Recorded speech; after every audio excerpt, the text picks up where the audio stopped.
Para sa 50,000, nagpanggap akong kapatid upang alagaan ang kanyang bulag na kasintahan. Noong araw na muli siyang makakita, umalis ako nang hindi nagpapaalam. Muling nagkita kami sa isang panayam pangnegosyo. Naging trainee journalist ako, at siya naman ay nakabalik na sa kanyang dating estado. Siya na ngayon ang makapangyarihang binibini ng pamilya Bay, at kasalukuyang sumasailalim sa panayam. Narinig ko noong panahon ng iyong pagkakasakit.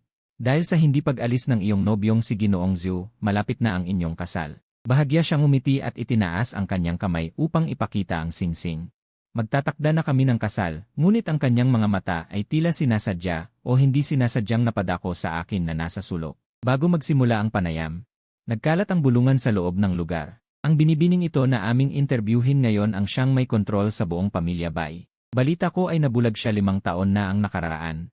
At pinalayas pa sa pamilya Bay. Kung hindi dahil sa hindi pag-alis ng kanyang nobyo sa kanyang pag-aalaga, malamang ay wala na siya ngayon. Mahina lang. Nakaupo ako sa tabi, pilit na pinipigilan ang ngiti. Ang aking mga kuko ay naka-embed ng malalim sa aking palad. Bigla, lumingon ang nakatatanda kong kasamahan na si Kuya Wang. Xiao Gu, kunin mo nga ako ng tubig. Kararating ko pa lang sa may dispenser ng tubig sa pintuan. Biglang bumukas ang pinto at may pumasok na tao. Biglang naging blanko ang aking isip. Sa loob ng 3 taon, halos lubos na nagbago ang anyo ni Bai Ningbing. Ang dati niyang payat at manipis na pangangatawan ay naging matangkad at balingkinitan. Lalong naging malambot ang mga kurba ng kanyang mukha. Makiraan, mahina niyang sabi, ang kanyang mga mata ay dumaan sa aking katawan. Para siyang tumitingin sa isang estranghero, walang kahit katiting na paghinto. Pinalibutan siya ng ilang bodyguard at umakyat sa entablado. Noong dumaan siya sa aking tabi, nanigas ako sa aking kinatatayuan, at pagkatapos ng ilang segundo ay bigla akong natauhan. Ang 2 taon na ako ay nasa tabi niya ay ang pinakamahirap na panahon ni Bai Ningbing. Pinalayas siya sa pamilya Bai, at nabulag dahil sa isang aksidente sa sasakyan. Siyempre hindi niya alam kung ano ang itsura ko. Mas mabuti na rin yon. Noong bumalik ako dala ang baso ng tubig, nagsimula na ang panayam. Nakaupo sa entablado si Bai Ningbing. Mahinahon niyang pinagmamasdan ang buong lugar, sinasagot ang mga katanungang pangnegosyo. Biglang bumukas ang gilid na pinto sa tabi ng entablado. Pumasok si Zhu Chen, ngiting-ngiti na nagreklamo kay Bai Ningbing, pasensya na. May nangyari sa set na late ako. Inayos niya ang kanyang suite at umupo sa tabi ni Bai Ningbing. Saglit na tumahimik ang buong lugar. Agad na naging maalab at malabo ang kapaligiran. May dalang baso ng tubig si Kuya Wang at sumulyap sa akin. Para siyang may natuklasang bagong mundo, Xiao Gu, huwag kang magsabi. Para kang kamukha ni Zhu Chen. Pinisil ko ang aking mga labi at mabilis na tumawa. Siya ay isang malaking bituin, masyado ninyo akong itinataas. Siyempre magkakamukha. Dahil kami ay magkapatid.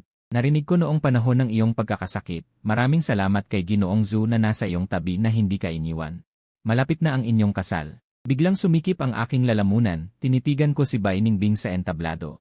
Bahagya siyang umiti at itinaas ang kanyang kamay, ipinakita ang kanyang kaliwang singsing na daliri. May suot itong isang simpleng pilak na singsing. Iyon ang singsing na ipinilit kong bilhin noon para pasayahin siya. Ang respetadong binibini ng pamilya Bai, na may suot na ganitong murang singsing, ay tila hindi bagay. Dahan-dahan niya itong hinawakan ng kanyang daliri. Magtatakda na kami ng kasal, sabi niya, ang kanyang mga mata ay dumaan sa ilalim ng entablado. Tila sinasadya o hindi sinasadyang napadako sa akin na nasa sulok, at sa loob lamang ng ilang segundo ay inalis na niya ang kanyang paningin. Ang mikropono ay ibinigay kay Zhu Chen. Ginoong Zhu, narinig ko ay kasalukuyan kayong nagpe-film sa isla ng Lu. Bihira siyang gumamit ng bagong aktor, may kinalaman ba ito kay Presidente Bai? Nakangiti siyang umamin. Siyempre, lagi akong may tiwala sa aking profesional na kakayahan. Ngunit hindi ko rin itinatanggi na marami talaga ang ginawa ni Ningbing para sa akin, at karapat-dapat naman ako sa ganitong pagpapahalaga. Ang kanyang magandang asal ay pumukaw ng papuri mula sa marami. May nagtanong, maaari bang ikwento ninyo ang inyong suportahan sa isa't isa noong nasa mababang panahon kayo? Biglang nanigas ang maningning na ngiti ni Zhu Chen. Sa kakaibang katahimikan, parang bumagal ang daloy ng oras. Matagal bago marahan na tumawa si Bai Ningbing at kinuha ang mikropono, wala namang ikukwento.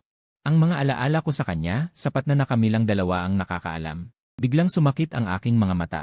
Hinigpitan ko ang aking panulat at may pag-aalalang yumuko. Tuwing pumipikit ako, naaalala ko ang nakaraan. Noong kabataan ni Bai Ningbing, dahil sa kanyang napakasungit na ugali, marami siyang nagawang kaaway.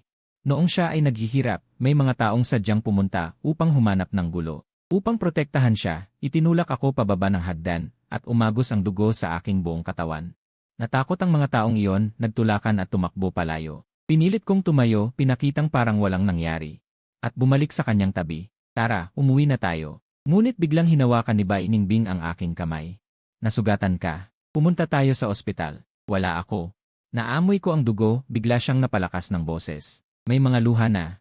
Tumulo mula sa kanyang maulap na mga mata. Nang magsalita siya, ang tinawag niya ay ang pangalan ng aking kapatid. Zuchen, kapag ako ay gumaling na, ibibigay ko sa iyo ang pinakamalaking kasal sa buong mundo. Pagkatapos ng panayam, naging madilim ang langit. Sa labas ng lugar, makapal ang ulan. Hinawakan ni Kuya Wang ang kanyang bulsa at muling inutusan ako, Xiao Gu. Naiwan ang e-card sa loob. Kunin mo. Tumuntong ako sa basang lupa. Isang mabilisang takbo, ang numero ng elevator ay tumalon sa isa, at sa susunod na segundo ay bumukas ang pinto. Ako at ang dalawang tao sa loob ay nagbanggaan. Si Zuchen ay bahagyang nakailing. Nakikipag-usap kay Bai Ningbing tungkol sa mga walang kabuluhang bagay sa set ng pelikula. Bagamat walang ekspresyon ang kanyang mukha. Tahimik siyang nakikinig at ang kanyang tindig ay tila malapit. Nang makita ako, ang ekspresyon ni Zuchen, biglang naging napakapangit. Paumanhin, nabulol akong humingi ng tawad. Tumalikod ako at nagplanong umakyat sa hagdan, ngunit nagsalita si Bai Ningbing sa likod ko. Tumigil ka. Nanigas ako sa aking kinatatayuan. Hindi ka ba gagamit ng elevator? Sige, umakyat ka na. Dahan-dahan akong lumiko, sadyang ibinaba ang boses. Salamat, Presidente Bai. Sinabi niyang gamitin ko ang elevator, ngunit ayaw niyang ipadaan ako. Tinitigan lang ako. Ikaw ba ay isa sa mga mamamahayag ngayong araw para sa panayam? Bakit hindi ko narinig ang iyong tanong? Ibinaba ko ang aking mga mata. Presidente Bai, kagagaling ko lang sa ibang bansa. Isa pa akong intern reporter. Wala akong karapatang magtanong. Ganun ba, walang ekspresyong tugon niya? Hindi ko alam kung ano ang iniisip niya. Si Zuchen na nasa tabi ay tinitigan ako ng matalim at nagsalita. Tara na, Ningbing. Kailangan pa ba nating makipagkita kay Ludao mamaya? Sa wakas ay inalis na ni Bai Ningbing ang kanyang tingin. Tara na. Mag-isa akong nakatayo sa elevator na paakyat, tulala. Noong naghiwalay ang aking mga magulang, dinala ako ng aking ama kay Zuchen at tinanggap bilang isang manugang sa pamilya Zhu. Mula nang magkaroon ako ng memorya, hindi ko na nakita si Zuchen. Ngunit 5 taon na ang nakaraan, bigla niya akong hinanap.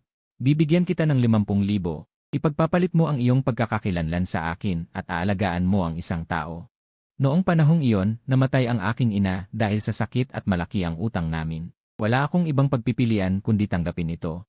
Nang magkita kami, saka ko lang nalaman na ang taong aalagaan ko ay si Bai Ningbing, ang panganay na anak ng pamilya Bai. At siya rin ang kanyang nobya na naaksidente ilang sandali matapos ang kanilang kasunduan. Isang bulag. Asawa pa ng isang mayamang pamilya. Sino ang gugustuhing alagaan siya? Wala siyang kahit anong kabutihan. Kung hindi dahil sa masamang reputasyon sa labas, matagal ko na siyang pinakawalan. Noon ay nagsisimula pa lamang si Zuchen. Nakakuha ng ilang magagandang papel, nasa panahon ng pag-angat ang kanyang karera. Natatakot na matawag na walang awa. Kaya't ibinigay sa akin ang mahirap na gawain ito. Si Bai Ningbing ay namuhay ng maayos sa loob ng 18 taon at biglang nagbago ang kanyang kapalaran. Ang kanyang ugali ay naging napakasama. Noong una akong nag-alaga sa kanya, laging may malamig na pananalita at panunuya. Dahil may bayad, hindi ako tumututol. Hanggang sa araw na yon, pumunta ako sa sementeryo upang bisitahin ang aking ina. Medyo nahuli ako sa pag-uwi. Sinimulan niyang ilabas ang kanyang masamang ugali. Zuchen, huwag kang magpanggap sa harap ko. Huwag mong isipin na hindi ko alam. Sa totoo lang, nasusuya ka sa akin. Natatakot ka lang sa sasabihin ng iba. Hindi na natapos ang kanyang sasabihin dahil bigla akong yumuko at hinalikan siya. Sa totoo lang, iyon ang unang halikan ko. Walang teknik at may bahid pa ng galit. Parang kagat-kagat ng isang mabangis na hayop. Ngunit biglang tumahimik si Bai Ningbing at namula ang kanyang mga tainga. Nasa akin ang kaunting kalokohan, kaya't kinagat ko ang kanyang labi. Pagkatapos ay umatras ako ng kaunti. Lumapit sa kanyang balikat, humihingal ng mabilis. Naramdaman mo ba? Iniisip mo pa bang nasusuya ako sa'yo? Dala ko ang card na may pera at bumaba upang hanapin si Kuya Wang. Nasiyahan siya. Xiao Gua. Masipag ka pala. Buti na lang may hapunan mamayang gabi. Isasama kita para makilala mo ang ilang tao. Sa pagiging mamamahayag, mahalaga ang koneksyon. Mabilis kong pinasalamatan siya. Ngunit nang dumating kami, nakita ko sa parking lot ang isang pamilyar na itim na Rolls-Royce. Agad akong nanigas. Si Presidente Bai at ang iba ay abala rin dito ngayong gabi. Lumingon si Kuya Wang at kinindatan ako. Ang pupuntahan natin ay ang hapunan kasama si Presidente Bai. Xiao Gu, huwag mong maliitin ang koneksyon ng iyong Kuya Wang. Sa oras na yon, huli na ang lahat para magsisi. Napilitan akong sumama sa kanya. Buti na lang malaki ang silid. Kami na maliliit na mamamahayag ay hindi nakaupo sa iisang mesa kasama si Bai Ningbing. Ipinakilala ako ni Kuya Wang sa maraming veterano sa industriya. Ito ang bagong dating sa aming kumpanya ngayong taon. Isang matalinong binata. Ang pangalan ay Guxinyan. Xiao Gu, lumapit ka. Batiin mo ang lahat.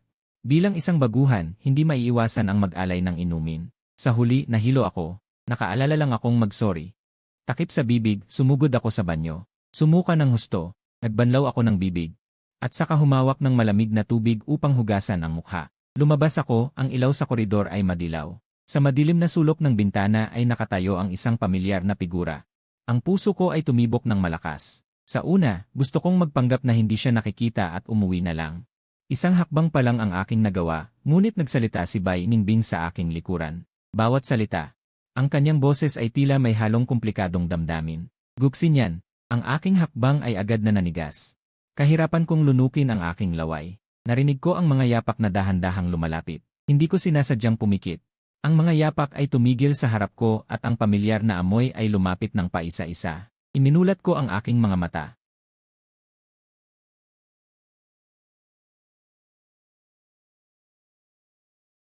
Umupo ako ng tuwid. Dinala ka ng iyong nakatatanda upang mag-alay ng inuman sa iba't ibang panig. Alam ng buong silid ang iyong pangalan.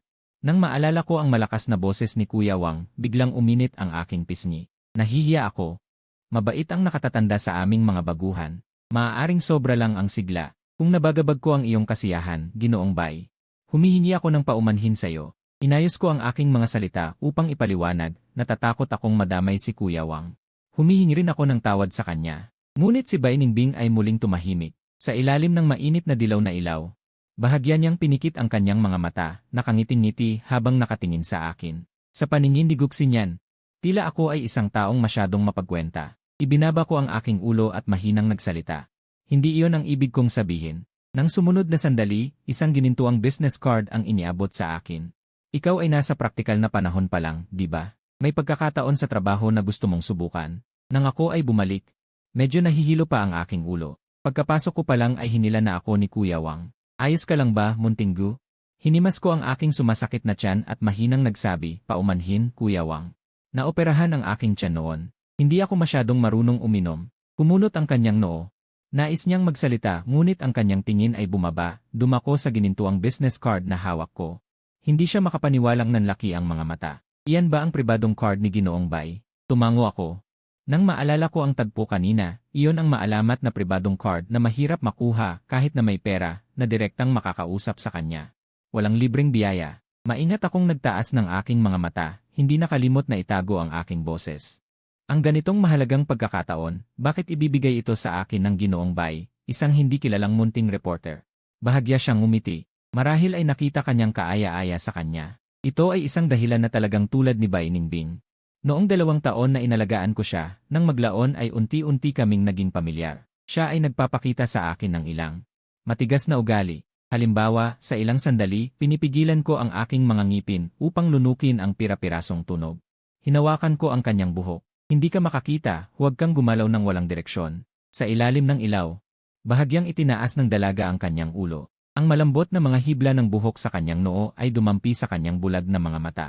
Dinilaan niya ang kanyang mga labi. Ang kanyang mga daliri ay dumikit sa aking leeg at pinindot ng bahagya. Mahina niyang sinabi, ang ibang bahagi ay maayos. Kaya't ako ay lumingon, nagkwento ng walang katuturang dahilan upang maalis si Kuya.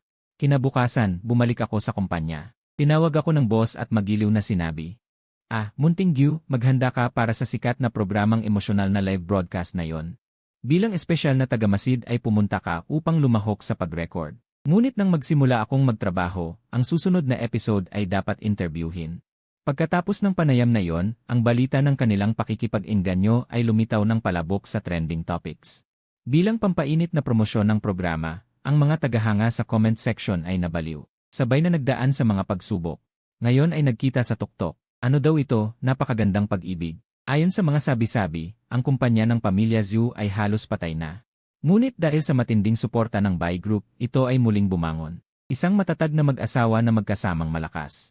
Di ba nga, binasa ko ng mabilis at isinara ang comment section. Si host yang duo, habang kinukumpirma ang script, ay nakikipagkwentuhan sa akin. Kung makakakuha kami ng detalye tungkol kay Bai at sa kanyang fiancé. Sa loob ng 2 taon na yon, tiyak na magiging maganda ang epekto ng programa. Hinigpitan ko ang hawak ko sa panulat.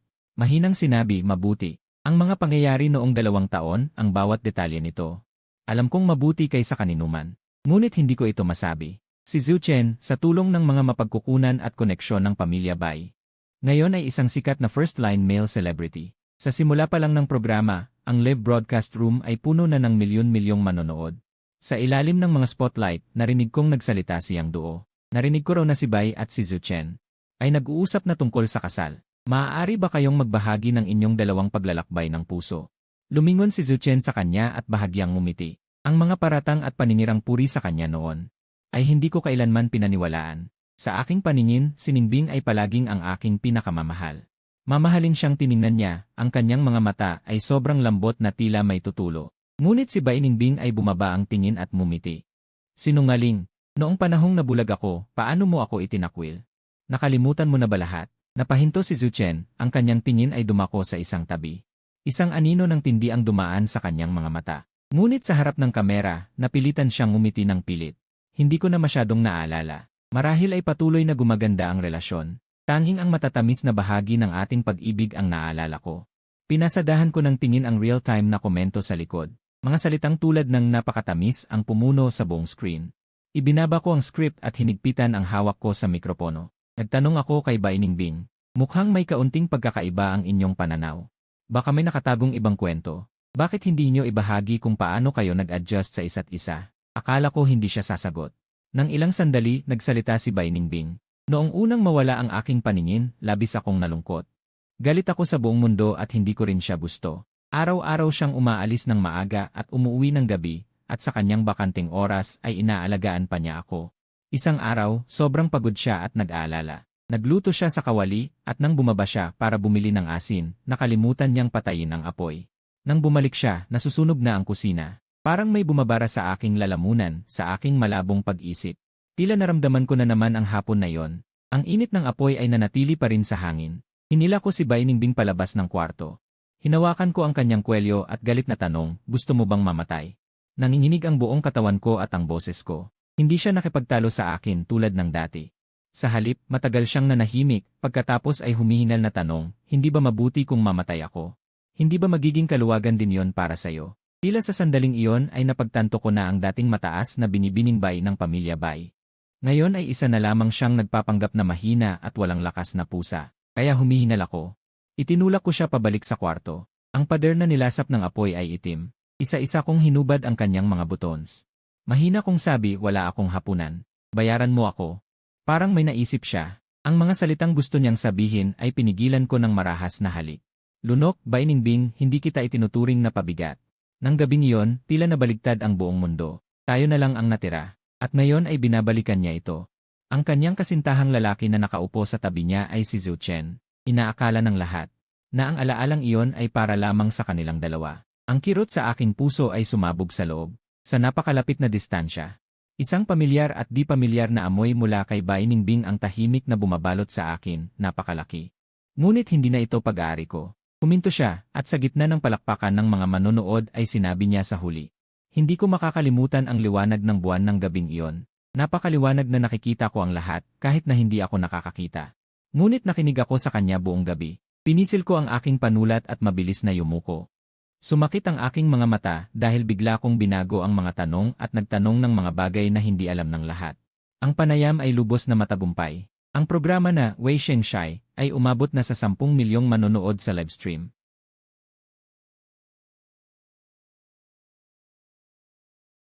Tinapik ng aking boss ang aking balikat, tunay kang isang mahusay na reporter. Ang biglaang pagbabago ng tanong. Talamak at hindi maiiwasan. Nang lumingon ako, nakita ko si Bai Ningbing at Zhu Chen na lumalapit. Bigla siyang natahimik. Si Bai Ningbing ay malamig na tumingin sa akin. Ikaw ba ang naghanda ng mga tanong ngayon? Tumango ako. Si Zhu Chen ay mapanuksong nagsalita, Reporter Gyu. Marunong kang manakit ng damdamin. Ngunit paalalahanan kita na sundin ang pangunahing etika ng propesyon. Huwag mong hangarin ang hindi mo nararapat. Wala akong sinabi, tumingin na lang muli kay Bai Ningbing. Matigas ang kanyang ekspresyon, mahinang sabi, malakas ang kakayahan ni Reporter Gyu. Ang kanyang tingin ay puno ng pag-iingat at pagkasuklam. Gutsi niyan, talagang sakim ka. Noong una, kumuha ka ng pera sa akin. Bakit ka bumalik ngayon? Mahinahon kong tininan siya, nagtapos na ako. Bumalik ako para magtrabaho. Isang napakasimpleng pangungusap. Trabaho. Gutsi niyan, sa tingin mo ba tanga ako? Bigla siyang sumigaw na parang baliw. Umalis ka na. Sabihin mo na ikaw ay nag-aatras sa trabaho. Kung hindi, huwag mong asahan na magkakaroon ka ng magandang araw. Hindi ko siya pinansin, tumalikod at umalis. Si Zhou Chen ay totoo sa kanyang salita. Bigla akong nahirapan. Ang ilang mga oportunidad sa trabaho na dapat ay sa akin ay napalitan ng iba. Isang hapon bago matapos ang trabaho, tinawag ako ng boss sa opisina. Sa susunod na buwan, may mahalagang taunang development conference. Ikaw ang magiging host. Natigilan ako. Narinig ko siya. Si President Bai ang nag-utos na ikaw ang pumunta. Pagkatapos ng trabaho, sa kabilang kalsada ng opisina. Isang pamilyar na Rolls-Royce ang nakapark. Bumaba ang bintana, lumitaw ang malamig na mukha ni Bai Ningbing. Reporter Gyu, kung interesado ka sa aking nakaraan, mas mabuti pang tanungin mo ako ng personal. Yumuko ako. Wala akong intensyon na malaman ang pribadong buhay ni President Bai. Trabaho lamang ito. Kahit trabaho. Binigyan kita ng personal na card. Maaari mo akong tawagan para magtanong. Kinagat ko ang aking labi. Hindi na kailangan. Dahil sa sandaling iyon, napagtanto ko na 3 taon na ang lumipas. Siya si President Bai na may kapangyarihan, hindi ang mainitin ang ulo na pusa na, pagkatapos mapagalitan, ay kumakapit at humihingi ng aliw. Ang pamilya Zhu ay nanghina na. Kung wala ang pahintulot ni Bai Ningbing, hindi maglalakas loob si Zhou Chen na aksayahin ako ng ganito. Marahil para sa kanya, ang nakaraan ay isang kahihiyan. Ayaw niyang banggitin. Tatahak na sana ako nang tawagin ako ni Bai Ningbing. Tumigil ka. Binuksan niya ang pinto ng kotse, humakbang at humarang sa harap ko. Ginoong Gyu, mag-usap tayo. Nagtanong ako ng paos kung ano ang gusto pag-usapan ni Boss Bai. Ngumiti si Bai Ningbing. Sa kanyang mga mata, may bahid ng pagkalungkot. Pwede bang tungkol sa trabaho ang usapan? Sa susunod na mga 2 linggo, 2 beses akong pinuntahan ni Bai Ningbing para suriin ang mga pangunahing desisyon na dapat ipahayag sa press conference. Sa huli, parang may naalala siya at binigyan ako ng isang dokumento. Ang malaking proyekto sa turismo na hindi pa inaanunsyo ay direktang pakikipagtulungan sa probinsya. Pwede mong ipahayag ito sa press conference. Bilang isang eksklusibong balita na iyong nahukay. Tumahimik ako sandali, kinuha ito at nagpasalamat. Alam ni Kuya Wang ito, at pilit akong hinihikayat na parang gusto ka raw talaga ni Boss Bai. Kung gusto mo bang ipahiwatig sa kanya ang tungkol sa pang-aapi sa iyo ni Zhou Chen, inaayos ko ang script ng host. Umiti ako at sinabing hindi na. Gagawin ba niya itong mahirap para sa kanyang client dahil lang sa isang estrangherong mamamahayag? Pagdating ng araw ng press conference, puno ang lugar. Ang gitnang upuan na dapat kay Bai Ningbing. Ngayon ay walang laman. Sa gitna ng mga kumikislap na ilaw, inaanunsyo ko ang susunod. Ilang mahalagang pakikipagtulungan ng Bai Corporation. Biglang tumayo ang isang hindi kilalang mamamahayag at sumigaw. Saan mo ninakaw ang ganitong lihim na impormasyon? Nanlamig ang mukha ko. Ang pakikipagtulungan ko sa Bai ay ganap na lehitimo. Lehitimo? Ikaw na umaakyat sa pamamagitan ng patago, karapat-dapat ka bang magsalita ng ganyan? Sumigaw siya. May ebidensya ako. May pumunta sa entablado, si Zhou Chen. Tiningnan niya ako at bumuntong hininga. Gutsi niyan, ganitong maliit na mamamahayag. Naakit kay Ningbing ay normal. Gusto ko sanang bigyan ka ng respeto, pero talagang hindi ka natututo. Biglang nagbago ang malaking screen sa likod mula sa Yini, patungo sa ilang malalaswang larawan. At ang nasa larawan ay ako. Ipinadala mo sa kanya ang mga litratong ito, pumunta ka sa kanyang hotel sa gabi para kumatok. At ang sisi ng pag-check-in mo sa hotel kasama ang iyong boss. Habang nagsasalita siya, nagbago muli ang malaking screen. Sa madilim na entrance ng hotel, magkasama kaming pumasok ng aking boss. Ganito ka-opisyal. Sa gitna ng ingay ng buong bulwagan, biglang bumukas ang pangunahing pinto. Mabilis na pumasok si Bai Ningbing. Matapang na tiningnan ang buong lugar, dumaan din sa akin nang walang tigil. Lumubog ang puso ko. Nasa akin ang spotlight ng entablado, para bang nasa harap ng lahat. Isang uri ng pampublikong pagpaparusa. Saglit na nagbulungan ang mga tao sa ibaba. Ngunit ang ganitong bagay. Ito ay kahihiyan ng aming propesyon. Napakabastos. Nakakadiri. Walang propesyonal na etika. Ayban siya. Hindi ako tumingin kahit kanino. Tanging si Bai Ningbing ang pinagmamasdan ko. Tiningnan ko siyang nagsasalita kay Zhou Chen ng mahina. Ano ang sinabi mo? Sinabi ni Zhou Chen, Ningbing, niloko ka niya. Nagkunwari siyang. Bilang isang eksklusibong mamamahayag para lapitan ka, para lamang magnakaw ng lihim na impormasyon. Na makakasama sa buong Bai Corporation. Kahit ang pagkakataong ito na mag-host ng press conference. Ay nakuha rin sa pamamagitan ng patago. Tumahimik sandali si Bai Ningbing, tumingin sa akin. May gusto ka bang sabihin? Ano ang gusto kong sabihin? Sa tingin ni Zhou Chen na nakatingin sa akin. Naramdaman ko ang kanyang galit at saya. Biglang naramdaman kong napakawalang katuturan. 2 taon lang ang agwat namin. Magkapatid sa iisang ama at ina. Pagkamatay ni inay, sana kami dapat ang tanging pinakamalapit na tao sa mundo. Ngumiti ako ng may panunuya. Hinawakan ko ang mikropono at nagsalita. Gusto kong sabihin, Boss Bay. Ang iyong fiance ay nagsisinungaling at nagpapakalat ng maling balita. Kung dahil mahal mo siya, kaya titinan mo na lang siyang baligtarin ang katotohanan, gagawin ko rin ito. Isusulat ko ito ng totoo sa balita ng press conference ngayon. May mga mata ang mamamayan. Ang proyekto ng ganitong pinuno na hindi marunong humusga. Marahil ay hindi mapagkakatiwalaan. Maging ang dati ng mapagmataas na binibini o ang kasalukuyang makapangyarihang namumuno na kilala sa pagiging mabilis sa desisyon, kapag narinig ang ganitong lantarang banta, dapat ay maapektuhan. Ngunit sa liwanag, hakbang-hakbang siyang pumunta sa entablado. Nakatayo sa parehong taas. Malayo sa akin, sinabi ang pangalan ko ng mahina. Guxinyan. Sumikip ang puso ko sa biglaang komplikadong emosyon. Ayaw ko nang marinig ang kanyang pagtatanggol kay Zhu Chen. Inilihis ko ang aking tingin. Sinabi ko ng isa-isang salita, lahat ng akusasyon laban sa akin ay walang katotohanang paninirang puri. Wala akong ibang relasyon sa fiance ni Ginoong Zhu, si Boss Bay, kundi puro trabaho lamang. Walang pribadong pakikipag-ugnayan. Walang pakikipag-ugnayan. Hindi pa tapos ang sasabihin ko, biglang inabala ako ng boses ni Bai Ningbing. Binigyan mo ako ng singsing, pero hindi mo balak panagutin ako. Natigilan ako. Bigla siyang lumingon sa akin at itinaas ang kaliwang kamay, ipinakita ang nasa kaliwang singsing na daliri. Ang pilak na singsing na may simpleng disenyo, murang material at hindi magandang pagkakagawa. Ngunit dahil sa maingat na pag-aalaga ng may-ari, kumikinang ito sa ilalim ng liwanag. Ang singsing na ito, tila bigla akong dinala pabalik sa alaala, 4 na taon na ang nakalipas. Noong araw na yon, ika-negatibo 19 na kaarawan sana ni Bai Ningbing. Sa unang 18 taon ng kanyang buhay, bawat kaarawan ay sobrang luho at maingay. Ngunit sa pagkakataong ito, siya ay naghihirap at ako lang ang kasama niya. Para pasayahin siya. Nag-part-time ako ng 2 araw sa pagitan ng pagsulat ng aking thesis, at sa kinita kong mahigit 200 yuan, bumili ako ng murang pares ng singsing para sa magkasintahan. Pagbalik, hinawakan ko ang kanyang kamay at isinuot ito. Hindi nakikita ni Bai Ningbing pero ramdam niya. Namula ang kanyang mga tainga pero pilit niyang tinanong kung ano ito. Inasar ko siya, may magkasintahan sa kalsada na nag-away at nagtapon ng gamit, naghintay ako roon ng matagal. Nakuha kong singsing, huwag mong hamakin, Miss Bai. Huwag mo akong tawaging ganyan, maingat niyang inilagay ang murang pilak na singsing. Sa kanyang dibdib, kahit na natagpuan ko lang ito, gusto ko ito dahil ikaw ang nagbigay. Tinupad niya ang kanyang salita. Sa mga sumunod na araw, palagi niyang sinusuot ang singsing na yon. Hindi niya ito hinubad. Bumalik ako mula sa alaala, palapit ng palapit sa akin si Bai Ningbing. Magsalita ka, Guxinyan. Wala akong masabi, mahina kong sabi. Nagkakamali ka, President Bai. Hindi ba ito ang singsing na ibinigay sa iyo ng iyong nobyo na si Eng Zhu bilang tanda ng pag-ibig? Tumawa siya ng may paghamak. Hindi ko sinabi kung saan nanggaling ang singsing na ito. Paano mo nalaman ng ganyan kalinaw? Sa pagsasalita, tumayo na siya sa harapan ko. Napakalapit, walang takas. Bulungan sa ilalim ng entablado. Anong ibig sabihin nito? Ang sabi ni President Bai, ang kasama niya sa kanyang mga pagsubok ay ang maliit na mamamahayag na yon. Ano ang tungkol kay Zhao Chen? Huwag mong sabihin, kamukha nga nila ang isa't isa. Puno ng puot ang tingin sa akin ni Zhao Chen, ngunit kailangan niyang palambutin ang kanyang boses upang aliwin si Bai Ningbing. Ningbing, huwag kang magpaloko sa kanya. Ang taong ito ay laging sinungaling, pera lang ang habol. Pumikit ako at pinigilan ang kumukulong damdamin sa aking loob. Nang muling imulat ang aking mga mata, kaya ko nang tumingin sa kanya ng walang emosyon. Noong panahong iyon, para sa pera, nagpanggap akong si Zhu Chen at niloko kita sa loob ng 2 taon.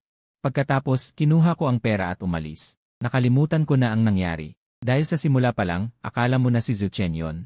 At nakipagkasundo ka na sa kanya. Ano pang silbi ng pagwawasto ngayon? Hindi na dapat ito ipagpatuloy. Lunok ko ang pumipigil na huling salita. Huminga ng malalim ng ilang beses, at ibinaba ang mikropono upang umalis. Sa sandaling lumingon ako, hinawakan ang aking pulsuhan. Ang balat ay nagdikit, mula sa kanyang palad ay dumating ang pamilyar na init. Ang kanyang boses ay mahinang tumunog. May saysay ito. Sinabi mo na basta suot mo ang singsing na ibinigay ko. Kahit saan ka pumunta, makikilala kita agad. Tama pa ba ang mga salitang iyon? Nanginginig ang aking mga pilik mata. Ibinaba ko ang aking mga mata, itinago ang lahat ng emosyon sa aking boses. Sa ilalim ng aking lalamunan, unti-unti kong binuksan ang kanyang mga daliri at inalis ang aking kamay. Nang muling tumingin, ang aking mukha ay walang ekspresyon. Nakalimutan ko na. Nagsinungaling ako. Sa totoo lang, noong mga taon na nag-aaral ako sa ibang bansa, lagi kong naaalala si Bai Lingdang. Noong taglamig ng kanyang ika-negatibo 19 na taon. Bago siya bumalik sa pamilya Bai, iyon ang rurok ng aming mainit na pag-ibigan. Ang taglamig sa hilagang lungsod ay sobrang tuyo. Kapag naghahalikan, ang static na kuryente ay nagdudulot ng kislap, masakit sa balat. Hindi ko naisip na magtapat ng aking pagkatao. Maraming pagkakataon noong kami ay masidhi ang damdamin, hahalikan niya ang aking tainga at tatawagin ako ng pabulong. Zuchen, huwag mo akong iwan. Parang biglang binuhusan ako ng malamig na tubig. Sa sandaling iyon, bigla kong naalala na sa simula pa lang, pagdating ko sa kanya, mayroon akong hindi masabi na layunin. Pumalit sa ibang tao. Sinabi sa akin ni Bai Lingdang noong bata pa siya, niloko ako ng aking pinsan papunta sa isang sikretong silid. Isinara ang pinto at halos mamatay ako roon. Sa buong buhay ko, ang pinakaayaw ko ay ang mga taong nanloloko sa akin. Kung malaman niya ang katotohanan, kapupuotan din ba niya ako ng husto? Bago ang ika-negatibo 20 kaarawan ni Bai Lingdang. Nagkasakit ng malubha ang matandang lolo ng pamilya Bai, at hindi sinasadyang nalaman ang katotohanan noong mga panahong iyon. Si Bai Lingdang ay sadyang pinagplanuhan mula pa sa simula. Kahit ang aksidente sa sasakyan ay nakaayos na. Nagpadala siya ng tao upang makipag-ugnayan kay Zhu Chen, upang ibalik si Bai Lingdang. Dumating si Zhu Chen sa akin. Siya ay isang sikat na artista, nakatataas ang baba at mayabang na tumingin sa akin. Ngayon, gusto ng pamilya Bai na kilalanin siyang muli. Hindi ka pa ba nagigising sa iyong pangarap na umangat? Nangangarap ka. Kahit ang pamilya Bai o si Bai Lingdang, sila ay kumikilala lamang sa akin, si Zhu Chen. Mula sa simula, ikaw ay peke lang. Kumuha siya ng tseke mula sa kanyang bag at inihagis sa akin. Bigyan kita ng 500,000 pa. Huwag kang mangarap ng hindi makatotohanan, kung hindi, sasabihin ko ang lahat ng nangyari noon. Pumikit ako at tiningnan siya ng may galit. Zhu Chen, ang nanay ay nanay mo rin. Ang nanay ko ay isang dalaga ng pamilya Zhu. Anong siya ba? Tumawa siya ng may paghamak, isang puta lang. Nawalan ako ng kontrol, hinawakan ko ang kwelyo ni Zhu Chen at binigyan siya ng 2 suntok. Narinig ang ingay, may sumugod mula sa labas. Pinihit ang braso ko at pinatong ako sa lupa. Nakatayo ang malaking bituin sa harap ko, nakatingin sa akin mula sa itaas. Mali ba ang sinabi ko? Kunin mo ang pera at umalis ka na lang sa ibang bansa, huwag ka nang magpakita ulit. Kung hindi, ipapakita ko sa kanyang lapida ang lahat ng kanyang kahihiyan noong mga nakaraang taon. Umalis siya. Tinitigan ko ang tseke na nahulog sa lupa, naalala ko noong 2 taon na ang nakalipas, dahil may sakit ang nanay ko. Maraming utang ang pamilya. Pagkamatay niya, wala akong pera para bumili ng disenteng libingan. Nang oras na yon, nakipag-ugnayan sa akin si Zhu Chen. Gusto niya ng pera. Hindi niya natapos ang sinabi ko, tumawa siya ng may paghamak. Ilang araw lang niya akong inalagaan. Patay na ang tao, wala nang pakialam. Bakit ko siya bibigyan ng pera? Akala ko galit siya, gusto kong ipaliwanag na noong una, gusto niyang makuha ang karapatan sa pag-aalaga sa iyo. Ikaw ang umiyak at sumama sa tatay. Siyempre, sasama ako sa tatay papuntang pamilya Zhu. Akala mo ba tanga ako tulad mo? Pinalamig ni Zhu Chen ang mukha at pinutol ako. Ano, gusto niyo pa akong manatili, mamuhay ng kasing hirap ng buhay niyo? Mga araw na kahit mamatay ay walang pambili ng libingan. Tiningnan ko si Zhu Chen sa harap ko, lahat ng sasabihin ko ay nanatili sa lalamunan. Wala akong masabi. Ang mukha na may 60 tandang bawas 70% pagkakahawig sa akin ay puno ng inip at pagkasuklam. Ang kanyang high-end suite, ang diamond cufflinks sa manggas, kahit isa sa mga ito ay pumili. Hindi ko maisip na ganoon kataas ang presyo. Kinuha niya ang kape sa mesa at dahan-dahang uminom. Sa wakas ay sinabi niya ang kanyang layunin. Pero dahil magkapatid tayo, kung gusto mo ng pera, hindi ko naman maaaring hindi ibigay. 50,000, magpapanggap ka bilang ako. May mga tao pang nagbaling ng mikropono at kamera sa kanya. Anzio, totoo ba ang sinabi ni President Bai kanina? Ang kasama niya noong siya ay mahirap. Hindi ba ikaw, kundi si Egu na reporter? Ang mga paratang mo kanina. Lahat ba ay kasinungalingan? Hindi siya makapagtanggol kaya humingi siya ng tulong kay Bai Mingbin. Mingbin, ikaw ang pinakamakakaalam sa akin. Maraming taon akong kasama mo, paano ko magagawa ang ganoong bagay? Tumingin si Bai Mingbin sa kanya mula sa entablado, ngumiti. Huwag kang matakot.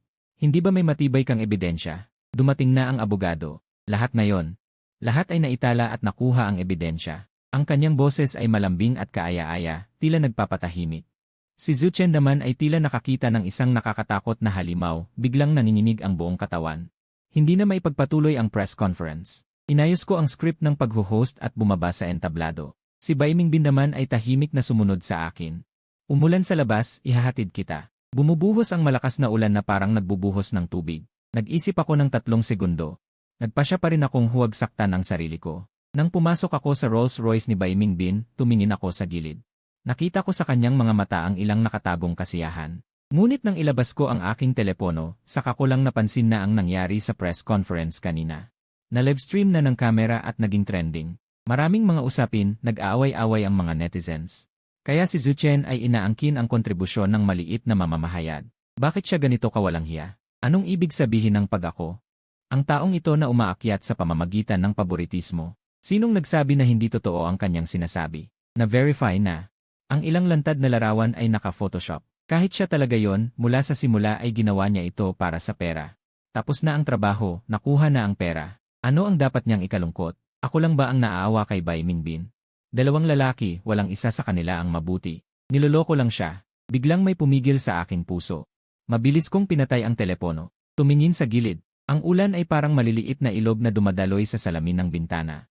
Ang mabilis na lumalagpas na mga ilaw sa labas ng bintana ay pinaghalo-halo sa magulong kulay. Kumpara sa 3 taon na nakaraan, walang nagbago ang tanawin ng lungsod na ito. Ngunit sa pagitan namin ni Bai Mingbin, nagbago na ang lahat. Noong mga panahong iyon, inupahan ng pamilya Bai ang pinakasikat na eksperto. Pagkatapos ng 2 operasyon, sa wakas ay nakakita na si Bai Mingbin. Ang mga bodyguard na inupahan ni Zhu Chen sa mataas na halaga ay 24 oras na nagbabantay sa aking paligid, mahigpit na nagbantay. Natatakot silang puntahan ko si Bai Mingbin at sabihin ang totoo. Ngunit sa araw na siya ay nakakita, ang mga taong iyon ay kusa akong dinala sa ospital. Sa kabila ng pinto ng kwarto ng pasyente, hindi ko makita si Bai Mingbin, ngunit narinig ko ang kanyang boses na walang seguridad. Zhu Chen, Mingbin, nandito ako. Tahimik na sinabi ni Zhu Chen.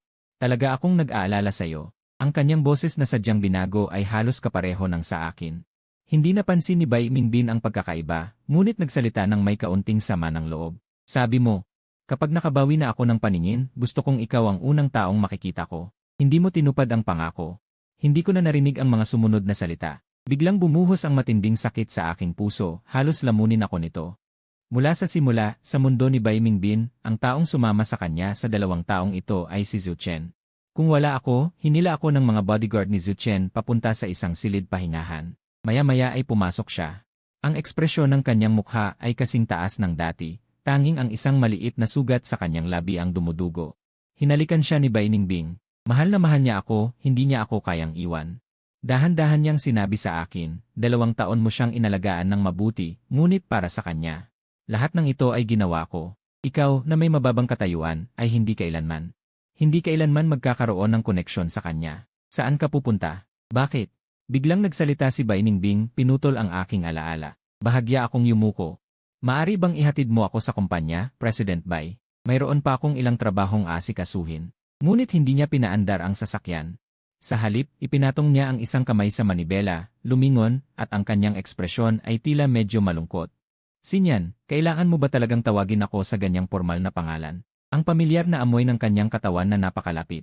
Hinaluan ng sariwang amoy ng ulan, na tila hahatakin ako pabalik sa hindi mabilang na nakaraang alaala. Sa sandaling iyon, bigla kong nais na hindi na magtiis. Inalis ko ang kanyang kamay at malamig na tumingin sa kanya. Kung hindi, paano kita tatawagin? Tatawagin ba kitang binibini? O Ningbing, gusto mo bang, tulad ng 3 taon na ang nakalipas, kapag nasugatan ako habang pinoprotektahan ka? Sumigaw ka ng pangalan ni Zhu Chen sa akin. Bigla siyang natahimik. Natapos na ang 2 taon na yon. Ang taong may kasunduan sa kasal sayo, sa simula't wakas, ay si Zhu Chen. Ang iyong buhay ay bumalik na sa tamang landas. Bakit mo pa ako ginugulo? Ngunit ito ay hindi ang aking tamang landas. Tumingin sa akin si Bai Mingbin. Namumula ang kanyang mga mata. Hindi ko pa nakita si Zhu Chen dati. Mula sa simula. Ang taong nakilala ko ay ikaw lamang. Isang siksik na sakit ang bumangon mula sa aking puso. Ipinikit ko ang aking mga mata. Nang magsalita ako, ang aking boses ay hindi mapigilang nanginginig. Niloloko mo pa rin ako, Bai Mingbin. Noong araw na muli kang nakakita, nasa labas ako ng pintuan ng ospital, naririnig kitang walang pag-aalinlangan na napagkamalan si Zhu Chen bilang ako. Niyakap at hinalikan mo siya. Bigla siyang pumutol upang pigilan ako. Hindi ko ginawa. Sa unang segundo ng pagmulat ng aking mga mata, alam ko na hindi siya ikaw. Bigla akong natigilan. Narinig ko ang pilit na kalmadong boses ni Bai Mingbin. Ang sitwasyon ng pamilya Bai ay napakakomplikado. Sa silid ospital noong araw na yon, mayroong higit sa isang halimaw na may masamang hangarin na gustong ako ipatayin. Kaya nang malaman kong hindi siya ikaw sa sandaling yon, Gumawa ako ng desisyon. Si Zhu Chen ang pinakamahusay, pinakaperpektong target. Kinagat niya ang kanyang labi. Ang ngiti na lumitaw sa kanyang mga mata ay may pagkanaliligaw. Hindi ba niya gustong magpanggap na iba? E di hayaan siyang magpanggap ng sapat. Biglang sumagi sa aking isipan ang ilang larawan ng balita. Na nakita ko noong nag-iisa ako sa ibang bansa. Sinasabi doon na si Zhu Chen ay nasa isang tunay na pagsabog habang nagpe-film. Halos mamatay sa apoy. At sinasabi rin na noong lumabas sila ni Bai Ningbing, siya ay nasaktan ng isang malaking billboard. Halos mapahamak. Hindi ko sinadyang hindi kakilalanin. Maraming nangyari sa nakaraang 3 taon.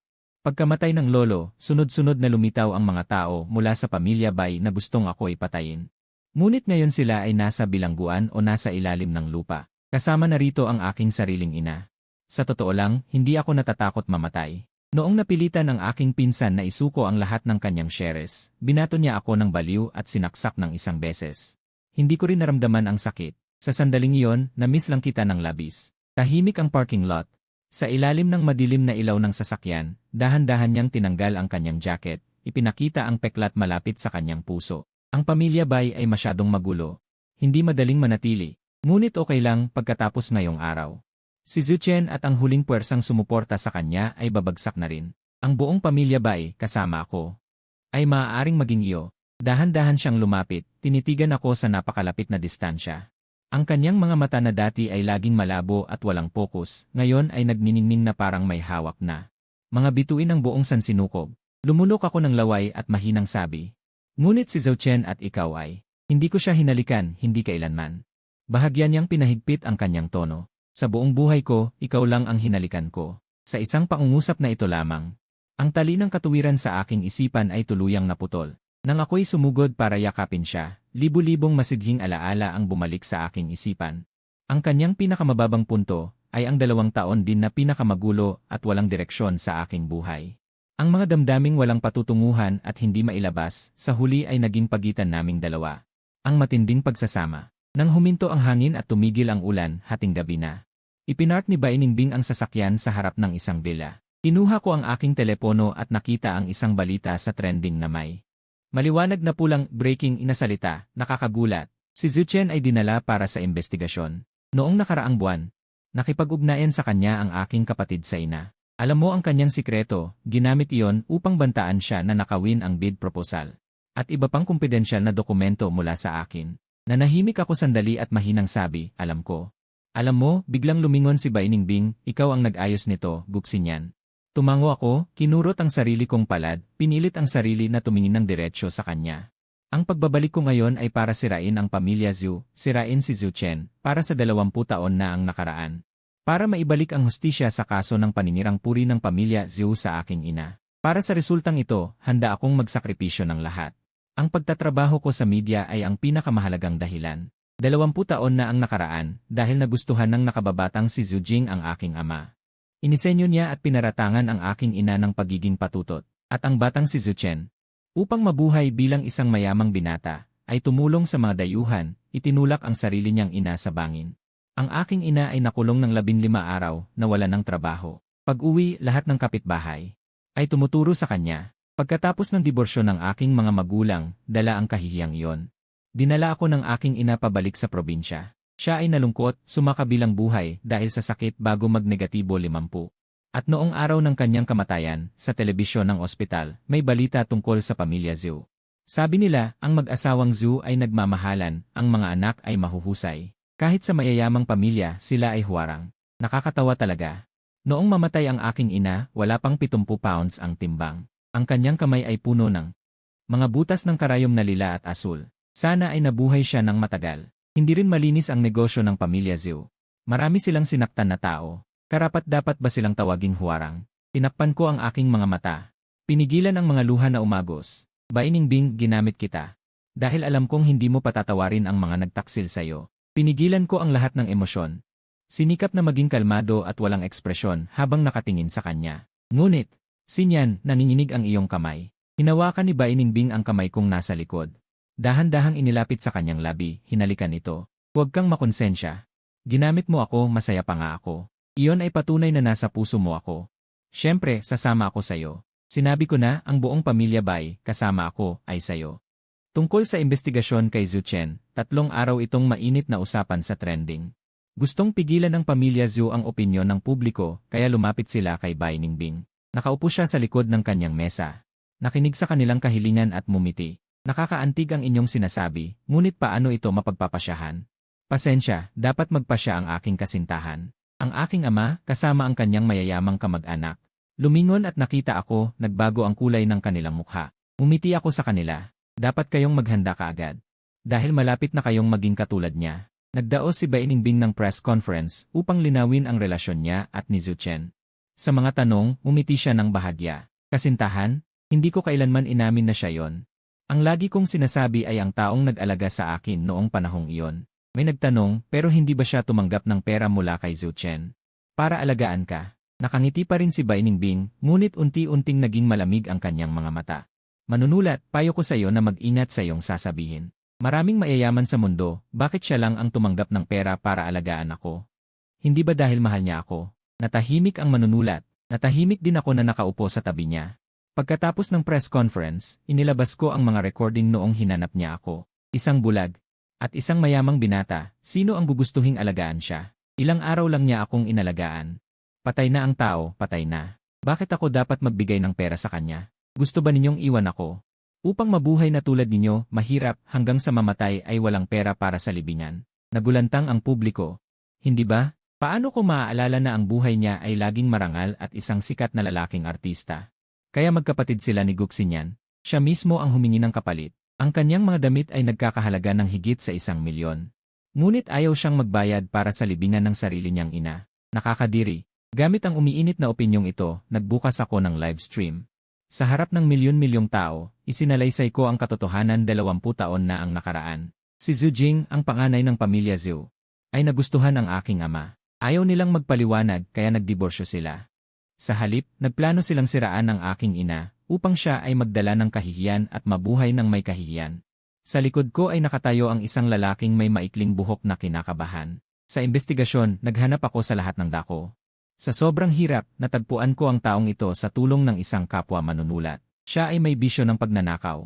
At nakapasok pa ng ilang beses. Noong panahong iyon, si Zhu Jing ang nag-utos sa akin na gawin yon. Ang babae ay talagang walang kasalanan. Siya ay niloko ng kanyang anak na pumunta sa inuman ng pamilya Zhu, uminom ng sobra. Inalalayan ko siya sa kwarto, naglagay ng pera sa ilalim ng unan. Si Zhu Jing ay nagpapaalam ng maaga sa pulis. Bago pa man magising ang aking ina na sadyang nilasing, binuksan na ng mga pulis na nanghuhuli ng immoral ang pinto. Ang pag-frame sa isang babae, paggawa ng maling chismis, pagtawag sa kanya ng patutot, ay napakadali. Lalo na noong mga panahong iyon, nag-aral ako ng media at nagtrabaho sa larangan ng media. Hindi lang para sa kasong ito, ilalaan ko ang natitira kong buhay para sa lahat ng mga naapi. Ihahayag ang katotohanan. Ang live broadcast na ito ang huling dagok sa pagbagsak ng pamilya Zhu. Mula pa sa simula, marumi ang paraan ng kanilang pagyaman. Ngayon ay nahuli sila sa mahigpit na investigasyon. Para bang nasa mismong target sila. Hindi ako ang sumusuporta sa kanila, kundi ang aking kapatid na lalaki na kapareho ko ng ina, ngunit iba ang ama. Sabi ni Bai Ningbing, may ilang proyekto lang kaming pinagtutulungan at maaaring umalis anumang oras. Huwag mag-alala na maapektuhan ako. Sa wakas ay napanatag ako at isinumite ko ang lahat ng ebidensya na aking nakalap sa mga nakaraang taon. Lahat ay isinumite sa pulisya. Dahil kay Bai Ningbing na pumalit sa pamilya Lai, malinis siyang nahiwalay sa mga taong iyon. Hindi siya naapektuhan. Noong araw na tuluyang bumagsak ang pamilya Zhu, may dala akong isang bouquet ng bulaklak. Dinala ko si Bai Ningbing sa sementeryo para bisitahin ang aking ina. Sa larawan sa lapida, ang kanyang ngiti ay napakamainit pa rin. Ngunit laging may kalungkutan. Ang mabait at mahinang babaeng iyon ay talagang nagmahal sa akin, di ba? Kaya't hindi siya naka-move on sa loob ng maraming taon. Noong siya ay mamamatay na, nakahiga siya sa hospital bed at hinawakan ang aking kamay. Pinaalalahanan niya akong huwag sisihin si Zhu Chen. Sinabi niya, ang iyong kapatid ay hindi tunay na dugo ng pamilya Zhu, tiyak na mahirap ang kanyang buhay doon. Hindi niya alam na sa loob ng maraming taon, si Zhu Chen ay patuloy na nagpapababa at nang aalipusta sa kanya. Para mapaganda ang kanyang imahe sa harap ni Zhu Chen, unti-unti siyang nagkaroon ng posisyon sa buong pamilya Zhu. Mula sa araw na siya ay dinala sa pamilya Zhu. Nagsimula na siyang mabulok. Tiningnan ko ang larawan sa lapida. Nanay, noong araw, wala nang mag-iisip na may kasalanan ka sa pangyayaring iyon. Ngayon, may magandang karera ako. Nakahanap ako ng kasintahan. Si Bai Ningbing na nakatayo sa tabi ay mahinang nagtama, Fiance. Sage, Fiance. Hindi na mamalayan, pinaikot-ikot ko ang singsing sa aking kaliwang singsing na daliri na tugma kay Bai Ningbing. Noong umalis ako ng bansa, itinago ko ito sa ilalim ng bowl. Akala ko sa buong buhay ko.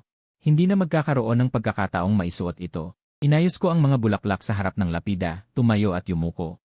Nang lumingon ako, si Bai Ningbing ay nakatitig sa akin. Sinyan, pumunta ka muna sa kotse sa labas at hintayin ako. Gusto kong makipag-usap ng mag-isa kay tita. Malamig ang hangin ng taglagas. Matagal akong naghintay sa kotse bago ko nakita si Bai Ningbing na bumalik. Ang kanyang coat ay may patak ng hamog. Lumingon ako sa kanya at tinanong, ano ang sinabi mo sa aking ina? Pinaandar niya ang sasakyan. Matagal bago siya sumagot, salamat sa kanya sa pagdadala sa iyo sa mundong ito. Kung hindi, noong pinakamababang punto ng aking buhay. Namatay na ako noong tag-init 5 taon na ang nakalipas. Nang tumahimik na ang lahat, matagumpay akong naging regular. At na-promote pa ako sa posisyon. Nagsimula akong mamahala ng mga panayam ng mag-isa. Isa itong babaeng high school student. Binubuli ng mga mayayamang estudyante sa paaralan sa loob ng 1 taon. Tumalon siya mula sa rooftop ng paaralan. Ang mga taong iyon ay mayaman at makapangyarihan, walang gustong makipag-away. Tiningnan ako ng boss, may sasabihin pero tumigil. Kung ayaw mong pumunta, syempre pupunta ako, sabi ko at kinuha ang dokumento. Sakto ito sa tema ng bullying. May ginagawa akong proposal para sa isang advocacy event ipapadala ko sa inyo ngayong hapon para tingnan. Dahil si Bai Ningbing ay mayaman at makapangyarihan ngayon, syempre gagamitin ko ang kanyang suporta. Ang panayam na ito.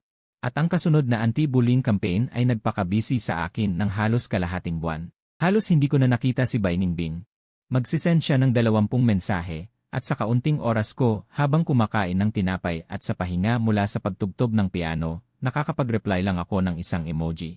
Nang gabing iyon, sinabi niya na may sorpresa siya para sa akin at kailangan kong umuwi.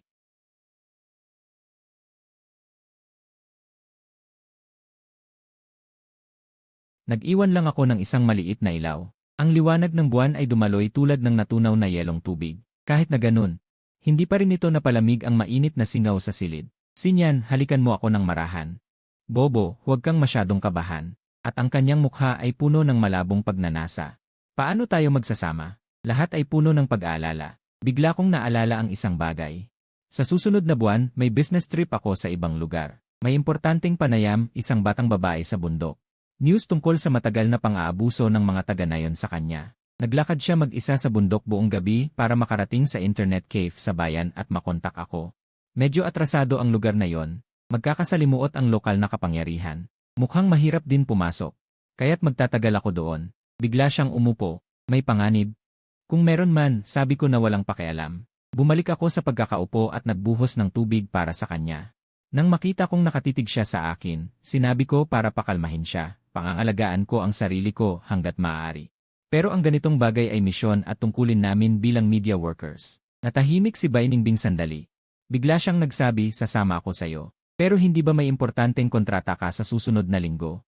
Pwedeng ipagpaliban. Bakit naman? Hindi naman talaga kailangan.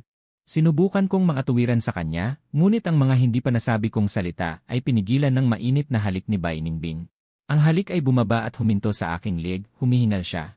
Tahimik niyang sinabi, dahil ako ang iyong pinakatapat na tagapagbantay, ituloy mo lamang ang iyong mga pangarap. Tatayo ako sa likod mo upang protektahan ka.